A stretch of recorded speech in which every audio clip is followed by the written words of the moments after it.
Bonjour, bienvenue sur ma chaîne. Parlons de la discrimination à l'université.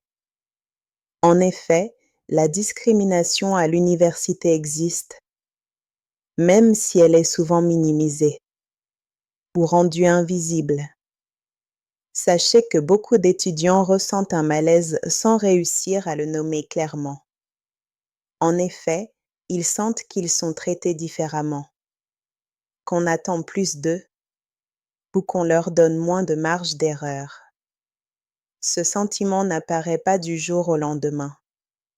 Il s'installe progressivement, à travers des remarques floues, des attentes qui changent, des silences ou des décisions qui ne sont jamais vraiment expliquées. Si tu vis cela, note qu'il est important de savoir que ton ressenti mérite d'être pris au sérieux. La première chose à faire quand tu penses être victime de discrimination est de ne pas rester seul avec ce que tu vis. L'isolement est l'un des mécanismes les plus destructeurs dans ce type de situation. Toutefois, parler à une personne de confiance permet souvent de mettre des mots sur ce qui se passe et de vérifier si ce que tu ressens est partagé par d'autres. Très souvent, tu découvriras que tu n'es pas la seule personne à vivre ce genre de traitement, même si chacun le vit de manière différente. Il est aussi essentiel de commencer à tout documenter, même si tu n'es pas encore certain qu'il s'agit de discrimination. Garde les courriels, les commentaires écrits, les consignes contradictoires et prends des notes après chaque rencontre importante. Note les dates, le contexte, ce qui a été dit et l'effet que cela a eu sur toi.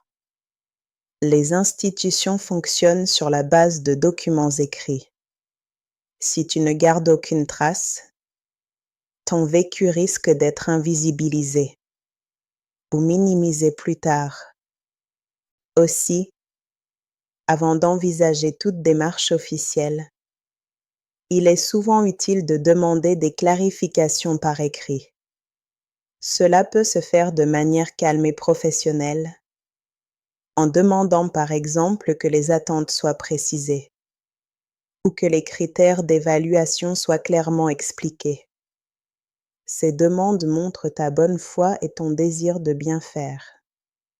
Elles permettent aussi de révéler, parfois, des incohérences ou un refus de s'engager clairement, ce qui est en soi une information importante.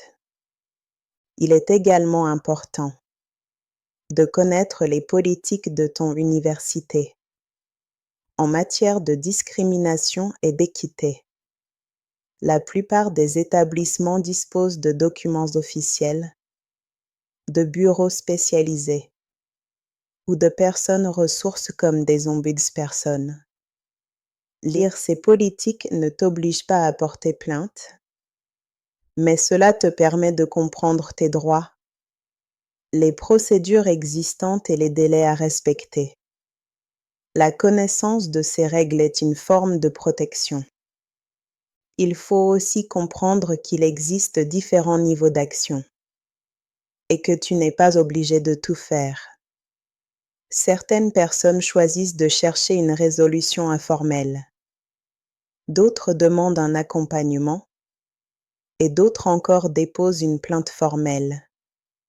Chaque choix a des conséquences et il est légitime de tenir compte de ton énergie, de ta santé mentale et de ta sécurité académique. Sachez que se protéger n'est pas un signe de faiblesse, c'est un acte de lucidité.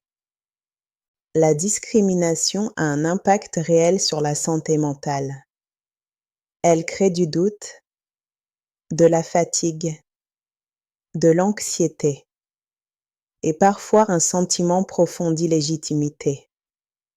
Il est important de chercher du soutien, que ce soit auprès de services psychologiques, de groupes de soutien ou d'espaces communautaires où ton expérience sera reconnue. Ton bien-être compte autant que ton parcours académique. Enfin, il faut le dire clairement, si tu es victime de discrimination à l'université, ce n'est pas parce que tu es trop sensible, ni parce que tu n'es pas à la hauteur, ni parce que tu poses trop de questions. Le problème ne vient pas de ton existence, ni de ta présence dans cet espace. Le problème vient d'un système qui n'est pas toujours équitable et qui résiste parfois quand on met des mots sur ce qui ne fonctionne pas. Si je parle de ce sujet aujourd'hui, c'est parce que trop de personnes quittent l'université en pensant qu'elles ont échoué, alors qu'elles ont surtout été maltraitées. Tu as le droit de comprendre ce que tu vis. Tu as le droit de te défendre. Et tu as le droit de rester digne, même dans un environnement qui essaie de te faire douter de ta légitimité. Si cette vidéo t'a aidé à mettre des mots sur ce que tu vis, sache que tu n'es pas seul et que ta voix compte. Abonne-toi à la chaîne pour continuer ces chroniques, pour partager la vérité et pour briser le silence. À bientôt!